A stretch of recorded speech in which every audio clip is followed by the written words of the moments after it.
అందరికీ నమస్తే, welcome to our channel. రాజకీయంలో సుదీర్ఘకాలం పాటు అనుభవస్తున్నటువంటి బొత్స సత్యనారాయణ గారు నిన్న ప్రెస్ మీట్ పెట్టి అందులో వైఎస్ రాజశేఖర రెడ్డి గారి మరణాన్ని గుర్తు చేసుకుని కన్నీటి పర్యంతం చెందడం జరిగింది. దీని వెనక ఏదైనా డ్రామా ఉందా, లేదంటే నిజంగానే ఆయనకి అంతటి ఆప్యాయత ఉందా అనే దాన్ని విశ్లేషించడానికి మనతో పాటు ఉన్నారు వికే కాజా రామబ్రహ్మం గారు. సార్ నమస్తే అండి. సార్, మీరు చూసే ఉంటారు, బొత్స సత్యనారాయణ గారు ఈ మధ్యకాలంలో కూటమి ప్రభుత్వం ఏ మంచి కార్యక్రమాన్ని మొదలుపెట్టినా దేనికైనా సరే ముందడుగు వేసినా సరే జగన్మోహన్ రెడ్డి గారి ఆదేశాల మేరకు వెంటనే ఆయన వచ్చి ఏదో విధంగా వ్యాఖ్యలు చేయడం కామనే. అయితే రీసెంట్గా కొత్తగా ఎమోషనల్గా ట్రై చేశారు. ఈసారి కన్నీరు పెట్టుకున్నారు. దాని గురించి మీరేమంటారు? ఎందుకు ఎమోషన్? ఏం జరిగిందని ఎమోషన్ ఫీల్ అయ్యాడు బొత్స సత్యనారాయణ? అదే అర్థం కావట్లేదు. బొత్స సత్యనారాయణ ఏడిస్తే జగన్మోహన్ రెడ్డి కూడా కంగారు పడుతున్నాడంటే ఎందుకు ఏడ్చాడు రా బాబు అని. అంటే జగన్మోహన్ రెడ్డి గారికి తెలియదు అంటారు. వైఎస్ రాజశేఖర రెడ్డి గారు మరణానంతరం అదే బొత్స సత్యనారాయణ అదే కుటుంబాన్ని ఎన్ని మాట్లాడినాడో వాళ్ళకి ప్రజలు మర్చిపోలే. ఒకవేళ ప్రజలు మర్చిపోయినా యూట్యూబ్ మర్చిపోలే, ఇప్పటికీ ట్రెండ్ అవుతుంది, గుర్తు చేస్తూనే ఉంటుంది ఈయన చేసిన వ్యాఖ్యలన్నీ. విజయమ్మని విమర్శించాడు, షర్మిలమ్మని విమర్శించాడు, జగన్ రెడ్డిని విమర్శించాడు, రాజశేఖర రెడ్డి గారిని కూడా విమర్శించాడు. మందు లేనిదే పూట గడవదు రాజశేఖర రెడ్డికి అని చెప్పి తీవ్రంగా విమర్శించాడు బొత్స సత్యనారాయణ. అలాంటి విమర్శలు చేసిన మనిషికి నిన్న ఏడుపు ఎందుకు వచ్చింది? 1990కి ముందు సారా వ్యాపారం చేసుకునేవాడు ఆయన. ఓకే, ఆర్థికంగా కొంచెం బలపడ్డాడు. 90లో రాజకీయ ప్రస్థానం మొదలుపెట్టాడు, ఇంకా బలపడ్డాడు.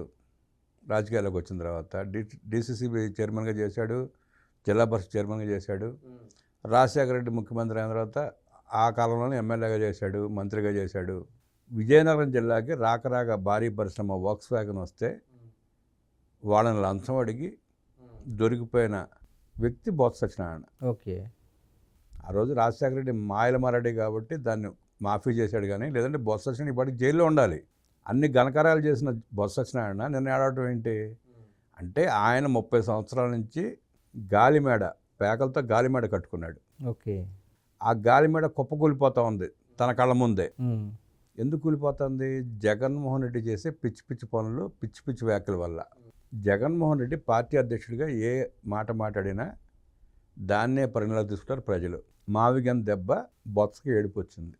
ఓకే, ఇదంతా మావిగన్ పరిణామం అంటారా? అంతే కదా. మరి మావిగన్ మీద ప్రజలకు ఏం చెప్పుకుంటాడు బొత్స సత్యనారాయణ? మొన్న ఈ మధ్య మౌలాపేట వెళ్ళి హడావుడి చేశాడు, ఏదో అన్యాయం జరిగిపోతుంది అన్నాడు. బొత్స సత్యనారాయణ తెలియదు అక్కడ ఏం జరుగుతుందో. నువ్వు మంత్రిగా ఉండగా, జగన్మోహన్ రెడ్డి ముఖ్యమంత్రిగా ఉండగా మౌలాపేటలో ఏం చేశారు మీరు? ఏం చేయలేకపోయారు. వాళ్ళు చంద్రబాబు నాయుడు గారు ముఖ్యమంత్రి అయిన తర్వాత మౌలాపేట అంత శరవేగంగా అభివృద్ధి చెందుతూ ఉంది. ఓపెనింగ్ సిద్ధమవుతూ ఉంది ప్రాజెక్ట్ అది మౌలాపేట.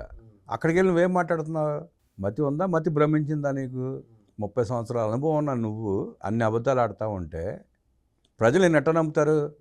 అవన్నీ ఆయనకు అర్థమవుతానే ఉన్నాయి, తెలుస్తూనే ఉన్నాయి. దాంట్లో వచ్చిన దుఃఖమే. ఇక రాజకీయ ప్రస్థానం ముగిసిపోయింది. 3 దశాబ్దాలుగా నిర్మించుకున్న గాలిమేడ కూలిపోతూ ఉంది. దాంట్లో వచ్చిన దుఃఖమే ఇది. అంతేగాని వైఎస్ రాజశేఖర మీద ప్రేమ గడిగుడ్డ అది అట్లాంటివి ఏమీ లేవు. అంటే చాలామంది ప్రజలు అభిప్రాయపడేది ఏంటంటే, ఇప్పటిదాకా వైసీపీ పార్టీ వాళ్ళు చాలా రకాలుగా ప్రయత్నించారు. తిట్టడము, దూషించడము, లేదంటే లేనిపోనివన్నీ కూడా క్రియేట్ చేయడము. సో ఏమీ కూడా వర్కౌట్ అవ్వట్లేదు కాబట్టి మొత్తానికి ఎమోషనల్ డ్రామా చేస్తున్నారని చెప్పేసి ఒకటి. ఏమి వర్కౌట్ కాక ఎమోషనల్ డ్రామా ఆడితే మాత్రం నమ్మడానికి ఎవడున్నాడు? వాడు సిద్ధంగా ఎవరు లేరు. ఎందుకు నమ్ముతారు? నువ్వు ఏడితే నమ్ముతారా? నువ్వు ఏడితే ఎందుకు నమ్ముతారు? బొత్స సత్యనారాయణ ఏడితే 4 ఓట్లు పెరుగుతాయా? ఇంకా 10 ఓట్లు తగ్గుతాయి. ఇదే బొత్స సత్యనారాయణ నాడు భువనేశ్వర్ గారిని అసెంబ్లీలో ఇష్టం వచ్చినట్టు మాట్లాడితే దానికి మనస్తాపానికి గురై, చంద్రబాబు నాయుడు గారి భావోద్వేగానికి గురై కన్నీరు కారిస్తే ఏం పెట్టాడు? ప్రెస్ మీట్ పెట్టి ఏం మాట్లాడాడు? చంద్రబాబు నాయుడు పెద్ద ఆర్టిస్ట్ అన్నాడు, డ్రామా అన్నాడు, అంతా నటన అన్నాడు. అలాంటిది వాళ్ళు నువ్వు కన్నీరు పెట్టుకుంటే ఏమంటారు నిన్ను? ఒక చొక్క కన్నీరు వచ్చిందా? ఊరు తలకాయ ఉంచి కప్పుకుని ఖర్చు పట్టడం పెట్టుకున్నాడు తప్ప నీ కంట్లో ఒక చొక్క కన్నీరు వచ్చిందా? నీదా డ్రామా, నీదా యాక్టింగా, ఆయిందా? స్పష్టంగా కనపడుతుంది కదా ప్రజలకి నువ్వు ఎంత డ్రామాలు ఆడతావో. అసెంబ్లీ సాక్షిగా విజయమ్మని తిట్టిన నువ్వు, ప్రజావేదిక సాక్షిగా షర్మిలమ్మని నిలదీసి మాట్లాడిన నువ్వు, చేసిన పాపాలను తప్పించుకోవడానికి పార్టీ పెట్టాడు జగన్ రెడ్డి అని విమర్శించిన నువ్వు, రాజశేఖర రెడ్డి మద్యం తాగితే కానీ పూట గడవదు నిద్రపడదన్న నువ్వు, ఇవాళ ఆయన గురించి నువ్వు ఆడటం ఏంటి? నమ్మే విషయమేనది. అంటే మీరు ఇందాక ఒక మాట అన్నారు, ఇలా ఏడవడం వల్ల జగన్మోహన్ రెడ్డి గారు కంగారు పడుతున్నారు అని చెప్పేసి. అంతే అంటే మరి. ఆయన కంగారు పడడం ఏంటండి? లేదా బొత్స ఆడటం ఏంటి? అదే రాజశేఖర రెడ్డి గారు ప్రస్తావన తీసుకొని ఆడటం ఏంటి? ఈ డ్రామాలు ఏంటి, కొత్త నాటకాలు ఏంటి అని చెప్పి జగన్ కంగారు పట్టింది. ఈయనకి తెలియదు అంటారా జగన్మోహన్ రెడ్డి గారికి? ఎందుకు తెలియదు? అన్నీ తెలుసు. అన్నీ తెలుసు కాబట్టి పక్కన పెట్టుకున్నాడు. జగన్మోహన్ రెడ్డి ఎంత భయంకరమైన మనస్తత్వం గల మనిషి అంటే, తన తల్లిని చెల్లిని దూషించిన వ్యక్తి, తండ్రిని విమర్శించిన వ్యక్తి, స్వయంగా తన్నే విమర్శించిన వ్యక్తిని తీసుకొచ్చి పక్కన పెట్టుకున్నాడు. సైకో మెంటాలిటీ అట్టాగా ఉంటుంది. అంటే తిట్టడానికి పనికి వస్తాడు, తీసుకుని లోపల పడేస్తే బయటకు వెళ్ళే అవకాశం ఉండదు. తన దగ్గర పెట్టిన అందరం తిట్టిద్దామన్న ప్రయత్నంలో భాగంగా తీసుకున్నాడు బొత్స సత్యనారాయణని. తీసుకుని వాళ్ళ కక్ష సాధింపు, తన చేత తిట్టేస్తున్నాడు, మాట్లాడేస్తున్నాడు. అవన్నీ వైరల్ అవుతా ఉన్నాయి. స్థానికంగా ఉన్న విజయనగరం జిల్లా ప్రజలు చీకొడుతున్నారు బొత్స సత్యనారాయణని. అవన్నీ తట్టుకోలేక ఓ పక్కన బొత్స ఏడుస్తూ ఉంటే ఈయన ఆనందపడుతున్నాడు. ఈ బొత్స పని అయిపోయింది అన్న నిర్ణయానికి వచ్చాడు జగన్మోహన్ రెడ్డి. ఉత్తరాంధ్ర కింగ్ బొత్స అంటారు కదా, మరి ఆ కింగ్కి ఇప్పుడు ఏమన్నా కాస్త డ్యామేజ్ అయ్యే అవకాశం ఉందంటారు? ఉత్తరాంధ్ర కింగా? ఇదేంటి కొత్త పదం వాడుతున్నారు మీరు? అంటే అనుకుంటా ఉంటారు కదా సార్. అక్కడ మీరు అడిగితే కింగా బొంగ అంటారు. ఓకే. ఇదే మాట మీరు ఉత్తరాంధ్ర వెళ్ళి అడిగితే ప్రజల్ని కింగా బొంగ అంటారు. ఒక మాటతో తేల్చేస్తారు వాళ్ళు. ఇప్పుడు చెప్పండి, కింగా బొంగ అంటే నానుడు వస్తూ ఉంటుందని ప్రస్తావించారు. నానుడి వాళ్ళు ఆ వైఎస్ఆర్ కాంగ్రెస్ పార్టీ వాళ్ళు ఆ పేటీఎం కూలీలు మాట్లాడుకోవాలి, కానీ వాళ్ళు ఎక్స్పోజ్ చేసుకుని వాళ్ళు ఏదో ఎలివేషన్ ఇచ్చుకోవాలి తప్ప ప్రజలైతే వీళ్ళని విశ్వసించే పరిస్థితులు లేరు, వీళ్ళని నమ్మే పరిస్థితులు లేరు. వీళ్ళు ఎన్ని నాటకాలు ఆడినా నమ్మరు కూడా నమ్మరు. గతం మనం ఒకసారి చూస్తే బొత్స సత్యనారాయణ రాజకీయాల్లోకి వచ్చి రాజశేఖర రెడ్డి ప్రాంతంతో మంత్రి అయిన తర్వాత, రెండోసారి కూడా ఎమ్మెల్యే అయిన తర్వాత రాజశేఖర రెడ్డి గారు దుర్మరణం చెందడం చూసాం మనం. రాజశేఖర రెడ్డి గారు పార్టీలకు అతీతంగా ఆ రోజు చనిపోయినప్పుడు అందరూ బాధపడ్డారు, అందరూ కంట కన్నీరు కాచారు. అంటే ఆయన చనిపోయిన పరిస్థితి అలాంటిది. ఆ సీన్ తట్టుకోలేపారు ఎవరు. మామూలుగా ఆరోగ్యపరంగా చనిపోతే అది వేరే రకంగా ఉంటుంది. సడన్గా ముఖ్యమంత్రిగా పాలనలో భాగంగా చిత్తూరు జిల్లా వెళ్తూ ఉంటే ఫ్లైట్ అనుకోకుండా క్రాష్ అయ్యి చనిపోయారు ఆయన. ఆ రోజు ఆ 2 రోజులు 3 రోజులు సుమారుగా 2 రోజులు పట్టింది. 3వ రోజు బాడీని తీసుకొచ్చినట్టున్నారు. ఆ 2 రోజులు అందరూ ప్రజలందరూ కంగారు పడ్డారు, బాధపడ్డారు. చాలామంది కంట కన్నీరు కూడా పెట్టుకున్నారు, ఒక ఆ కుటుంబం తప్ప. అందరూ బాధపడ్డారు. బొత్స సత్యనారాయణ ఈయన చనిపోయాడు కదా, ఇక ముఖ్యమంత్రిని నేనే కలగన్నాడు, పగటి కలగన్నాడు. అధిష్టానం దగ్గర పైరీలు కూడా చేసుకున్నాడు. ఓకే. అధిష్టానం ఏం ఆలోచించిందో, బొత్స వల్ల ఉపయోగం లేదు, అవినీతిపరుడు అని చెప్పి అనుకుని ఉంటుంది బహుశా. రోసయ్య గారిని తీసుకొచ్చి ముఖ్యమంత్రిని చేసింది. మళ్ళీ రోసయ్య గారిని ముఖ్యమంత్రిగా మార్చే ప్రయత్నం చేస్తుంది అధిష్టానం. అవును. జగన్మోహన్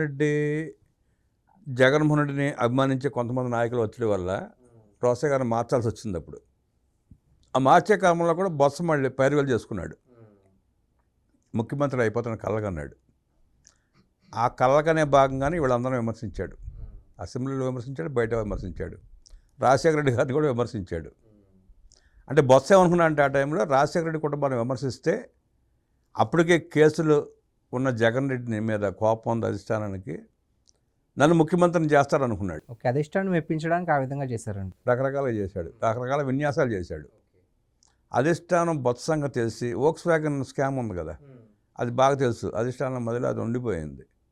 అందుకని బొత్సను పక్కన పెట్టి మళ్ళీ కిరణ్ కుమార్ రెడ్డి గారిని ముఖ్యమంత్రిని చేసి, అవును, ముఖ్యమంత్రిని చేసినాక తట్టుకోలేకపోయాడు మనిషి. ఇక కాంగ్రెస్ పార్టీలు ఉంటే మన బతుకు బస్టాండ్ అనుకున్నాడు. అప్పుడు దాకా విమర్శించిన మాటలని మర్చిపోయాడు, తిట్లని మర్చిపోయాడు. వచ్చి జగన్ దగ్గర వాలిపోయాడు. జగన్ రెడ్డి దగ్గర వాలిపోయిన తర్వాత నువ్వు పెద్ద మనిషి అనుకుంటున్నాడు కదా, బొత్స ఉత్తరాంగ కింగ్ ఇందాక ఏదో అన్నారు, కింగా బొంగ నానుడు సార్, అది నానుడు అన్నారు కదా. నువ్వు నిజంగా పెద్ద మనిషి అని ఫీల్ అయితే జగన్మోహన్ ముఖ్యమంత్రి అయిన తర్వాత ఆ పార్టీలో ఉన్న నాయకులు ఎంతమందిని హవాళన చేశారు, వ్యక్తిగత హననాలు పాల్పడ్డారు. నువ్వు ఏనాడన్నా అసెంబ్లీలో ఖండించావా? ఆడవాళ్ళని తిడతా ఉంటే నువ్వు ఖండించావా? ఇంకా నువ్వేం పెద్ద మనిషివి, నువ్వేం రాజకీయ నాయకుడివి? కింగా బొంగ అంది. అందుకే ఏ రకంగా అనుకుంటారు రాజకీయ నాయకుడని? ఉత్తరాంధ్ర ప్రజలు తిరస్కరించబట్టే మన చీపురుపల్లిలో దారుణంగా ఓడిపోయాడు. మళ్ళీ మోటార్లు మోసి జగన్ రెడ్డిని కాళ్ళు పట్టుకుని ఎమ్మెల్సీ అయ్యాడు. ఎమ్మెల్సీ అయినాక జ్ఞానం వచ్చిందా? మళ్ళీ అదే పాతపాట, అవే అబద్ధాలు, అవే మాటలు. ఎన్ని రోజులు భరిస్తారు నిన్ను? వాళ్ళు ఏడిస్తే ఉపయోగం ఏంటి? ఏడిచింది అందుకే ఆయన. గాలి మేడ కుప్పకూలిపోతూ ఉంది. 3 దశాబ్దాలు ప్రజలను దోచుకుని మోసాలు చేసి అవినీతి చేసి సంపాదించుకున్న ఆస్తులు కుప్పకూలిపోతూ ఉన్నాయి. ఇక రాజకీయ భవిష్యత్తు లేదు, ముందు ముందు కనపడట్లా. అందుకే ఆ దుఃఖం తన్నుకు వచ్చింది మనిషికి. ఎన్ని మాటలు మాట్లాడాడు? ఒక మాట మాట్లాడాడా, 2 మాటలు మాట్లాడాడా? పవన్ కళ్యాణ్ గారిని విమర్శించాడు, లోకేష్ గారిని విమర్శించాడు, బాబు గారిని విమర్శించాడు. బాబు గారి సీనియారిటీ ముందు నువ్వెంత అసలు? నువ్వు నీ సొంత ఊరికనే అభివృద్ధి చేసుకోగలిగావా? నువ్వు పుట్టి పెరిగిన ప్రాంతానికి అభివృద్ధి చేయగలిగావా? ఏదైనా ఒక పరిశ్రమ తీసుకొచ్చావా? రాక వచ్చే పరిశ్రమ దగ్గర లంచాలు తీసుకుని పంపించేసావు. చంద్రబాబు నాయుడు గారు మన ముఖ్యమంత్రి అయిన తర్వాత ఉత్తరాంధ్రని ఆ రకంగా అభివృద్ధి చేస్తా ఉంటే నీ కడుపు మంట పెరిగింది, తట్టుకోలేక నీ ఇష్టం వచ్చినట్టు మాట్లాడుతున్నావు. కూటమి ప్రభుత్వం వచ్చినాక ఉత్తరాంధ్ర ఎంత అభివృద్ధి చెందింది? సుమారుగా 12 లక్షల కోట్ల రూపాయలు పెట్టుబడి తీసుకొచ్చి అభివృద్ధి చేస్తున్నారు కదా. కళలో ఏం పెట్టుకున్నాడు? ఏనాడన్నా బాబు గారు మంచి పరిశ్రమ తీసుకొచ్చాడు అనగలిగాడా? నీ ఉత్తరాంధ్ర ప్రాంతానికి 9 లక్షల ఉద్యోగాలు వచ్చినాయి కదా, ప్రశంసించాడా? పైగా ఏడుస్తున్నాడు. అరసల మెత్తని నిప్పాన్ స్టీల్స్ మొన్న 1,36,000 కోట్ల రూపాయలు పెట్టుబడి శంకుస్థాపన చేసుకుందా? రేపు 28వ తేదీన గూగుల్ డేటా సెంటర్ సుమారుగా 1,40,000 కోట్ల రూపాయలు పెట్టుబడితో చేసుకుంటుందా? ఇంకొక పక్కన ఎన్టీపీసీ గ్రీన్ హైడ్రో, అది 1,80,000 కోట్ల రూపాయలు పెట్టుబడి. దాని గురించి ఏనాడని మాట్లాడావు నువ్వు? మూలాపేట జగన్మోహన్ రెడ్డి మోసం చేస్తే మూలాపేటని బాబు గారు వచ్చినాక ఎంత అభివృద్ధి చేస్తున్నాడు దాన్ని. భోగాపురం ఎయిర్పోర్టు చంద్రబాబు నాయుడు గారు ఆనాడు ప్రారంభించి రేపు ప్రారంభించేది కూడా, ఆనాడు శంకుస్థాపన చేశాడు, రేపు ప్రారంభించిపోతున్నాడు ఇంకో 2-3 నెలల్లో. నీ పాలనలో నువ్వు మంత్రిగా ఉండగా, జగన్మోహన్ రెడ్డి ముఖ్యమంత్రిగా ఉండగా, నీ విజయనగరం పక్కన భోగాపురం ఎయిర్పోర్ట్ తీసుకొస్తే జగన్ రెడ్డి ఏమన్నాడు? ఎర్ర బస్సులు రాని ప్రాంతానికి ఎయిర్పోర్ట్ అవసరమా అన్నాడు. ఆ రోజు నోటి ఏం పెట్టుకున్నావు? నీ ప్రాంతం అభివృద్ధి చెందుతుంది కదా, ఎయిర్పోర్ట్ వస్తూ ఉంది కదా, ఇంటర్నేషనల్ ఎయిర్పోర్టు. ఎందుకు జగన్మోహన్ రెడ్డి ఖండించలేకపోయాడు? ఒక మాట మాట్లాడా? వాళ్ళు ఏ ముఖం పెట్టుకుని తిరుగుతున్నాడు అక్కడ, సిగ్గుశరం లేకుండా. మనిషి పెరిగితే సరే బుద్ధి జ్ఞానం ఉండాలిగా. ఏం మాట్లాడావు నువ్వు గతంలో? ఇప్పుడు ఏం మాట్లాడావు? మొన్న ఏం మాట్లాడావు గుర్తులేదా? శాసన మండలిలో షరీఫ్ గారిని ఏమన్నాడు? నువ్వు సాయిబుగా పుట్టావా అన్నాడు. అదే ప్రశ్న నిన్ను అడిగితే ఆయన నీ తలకాయ ఎక్కడ పెట్టుకుంటావు? అన్నీ మర్చిపోతారు ప్రజలు. అవన్నీ గుర్తొచ్చి ఇక మన భవిష్యత్తు, రాజకీయ భవిష్యత్తు అయిపోయిందని ఏడ్చుంటాడు నిన్న. చూశారు కదండి, బొత్స సత్యనారాయణ గారు మరి కన్నీటి పర్యంతం చెందింది వైఎస్ రాజశేఖర రెడ్డి గారి మరణాన్ని గుర్తు తెచ్చుకుని కాదు, కేవలం ఎక్కడ తన రాజకీయ భవిష్యత్తు మరి ఈ విధంగా అయిపోతుంది, ఇక నాకేమీ లేదు, దానివల్లే ఇంకా అయ్యో ఇంతకాలం నేను కష్టపడి ఇంతలా సంపాదించుకున్నాను, ఇదంతా కూడా నాశనం అయిపోతుంది అని మరి గుర్తు తెచ్చుకునే ఆయన బాధపడ్డారు అని చెప్పేసి మరి రామ్ బ్రహ్మం గారు చెప్తున్నారు. మరి ఈ వీడియో పైన మీ విలువైన అభిప్రాయాన్ని కామెంట్ రూపంలో తెలియజేయండి. Thank you sir.